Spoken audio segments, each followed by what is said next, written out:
kondisi bersama Sayyidah Aisyah radhiyallahu ta'ala anha. Ketika itu Pak jatah Nabi bersama Aisyah. Datang Hafsah, entah Ummu Salamah. Niatnya Bapak Ibu untuk menghantarkan semangkok madu untuk Nabi. Yang mana ketika itu Nabi berada di rumah Sayyidah Aisyah. Nah, ketika madu dihantarkan Bapak Ibu, kecemburuan Sayyidah Aisyah, ditamparnya Pak piring madu itu Pak sampai madu itu tertumpah. Istri Nabi loh Bu. Istri Nabi loh Pak. Yang sehingga apa? Nabi ketika itu marah sampai Nabi mengharamkan madu, sampai Allah menurunkan teguran untuk Nabi. Ya ayyuhan nabiyyu lima tuharrimu ma ahallallahu. Wahai Nabi, kenapa kau haramkan apa yang telah aku halalkan kepadamu, kata Allah. Kenapa Bapak Ibu?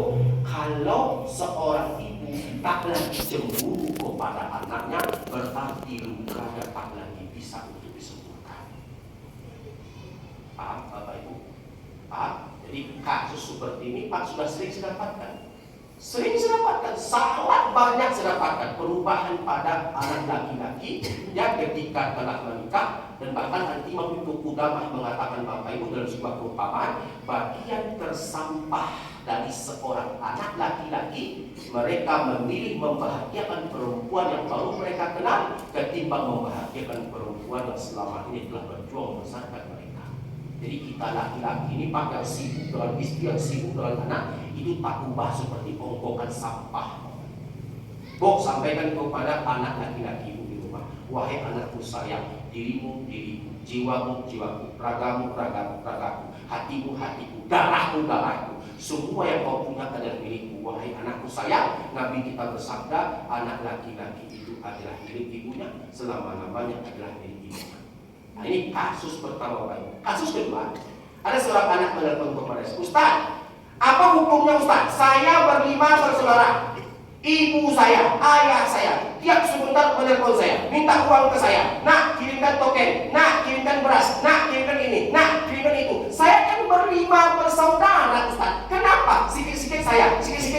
Kan masih banyak saudara saya yang lain Ustaz. Orang tua saya nggak adil Ustaz. Ada apa pertanyaan seperti itu Bapak Ibu? Maka saya katakan kepada anak laki-laki yang bertanya, kau itu harusnya bersyukur.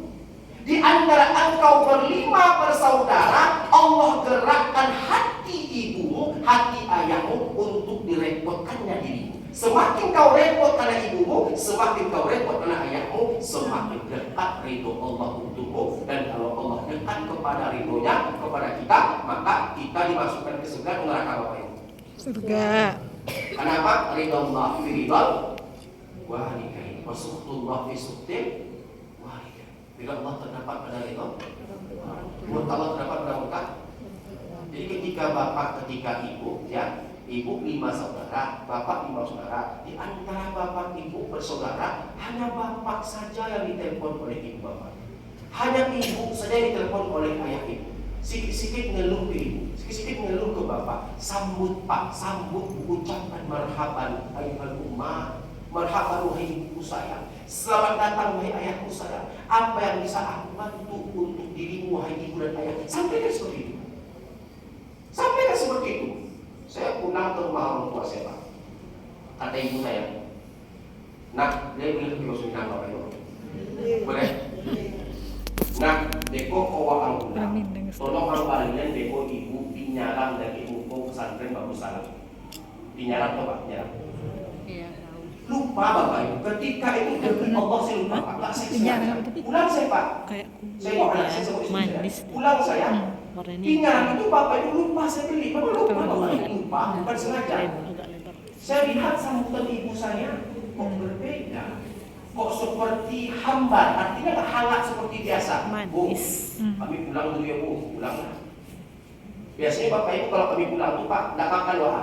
Kabar ini semacamnya. Pasti ada perceritaan atau ada cengkrama atau ada cerita-cerita antara ibu dan anak. Ini tidak Bapak Ibu. Saya didiami sampai 3 hari. Saya telepon kakak saya.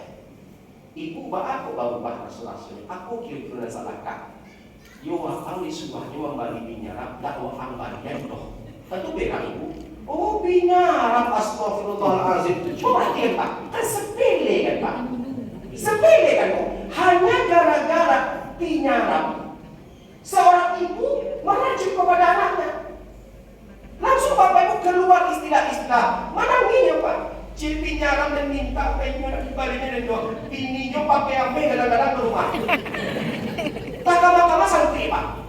Nyolah botol, ini nyolah botol mah, ini lupu, nyolah. Kan itu seorang ibu Bapak Ibu.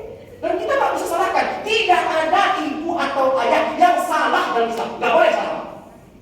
Sesalah-salahnya orang tua tidak boleh salah dan tidak boleh disalahkan. Kenapa kita bisa begitu Ustaz? Sesalah-salahnya mereka, kita tidak bisa membalas semua pengorbanan dan perjuangan mereka. Gara-gara dinyarak Bapak Ibu, dan ibadahnya dan nyumpain nyumpain bininya, kasih koyo anak-anaknya, ambil bini kadang-kadang, cak itu nyobain dan segala macam, ibu akhirnya, cak mati sini nyoba, macam-macam Bapak Ibu, panjang lebar situ nyoba. Akhirnya Bapak Ibu datang saya ke rumah, saya bawa binyaran, saya bawa karambia, saya bawa salah buah, pokoknya makan karyawan Bapak Ibu, saya ajak makan keluar. Intinya Bapak Ibu, seminggu saya butuh waktu untuk meredam, meracun ibu saya. Nah, begitulah seorang ibu ketika masuk kepada usia lanjut, mereka akan masuk kepada fase kekanak-kanakan. Itulah saat di mana kita dulu dicebokkan olehnya, inilah saat kita mencebokkan dirinya. Dulu kita dimandikan olehnya, inilah saat kita memandikan tubuh, ringkihnya tubuh tuanya. Sungguhnya Allah ridho kepada anak yang membuat bahagia kedua orang tuanya. Jadi Bapak Ibu, jangan sampai kita dilaknat oleh mereka dikarenakan kita menyia-nyiakan kedua orang tua. Yang ketiga Bapak Ibu, ketika Nabi berpindah ke tangga yang ketiga, kenapa Nabi mengucapkan amin?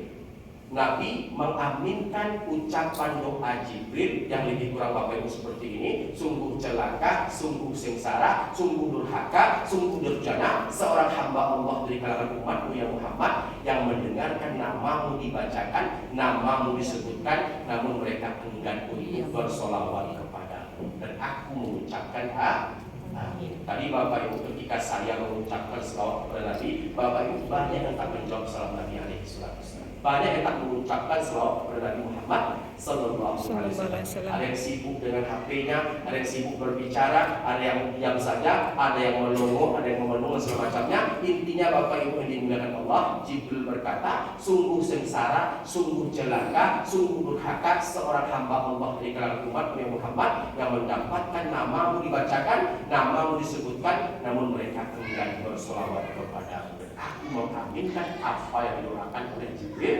alaihissalam.